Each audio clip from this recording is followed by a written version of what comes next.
In today's video, I'm going to teach you how to change Google Location vertical bar. Change Google Chrome location, PC. Start by opening Google Chrome.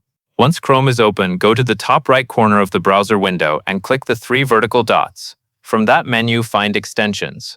When you click it, look for the option to visit the Chrome Web Store.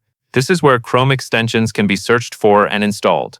Extensions are small browser tools that add extra features, and in this case, you are looking for one that can help change your browsing location.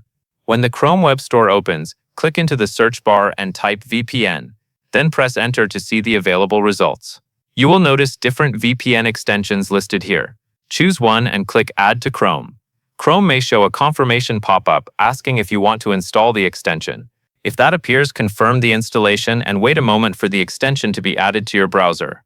After the VPN extension has been installed, look again at the upper right area of Chrome where your extensions appear. You may need to click the extensions icon first to see the full list. From there, click on the VPN extension you just added.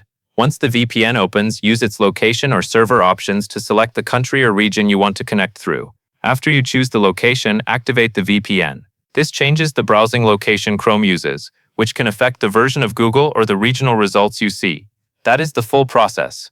Open Chrome, go to the Extensions area, visit the Chrome Web Store, search for a VPN, add it to Chrome, and then use the extension to choose a new location. That covers everything you need to know.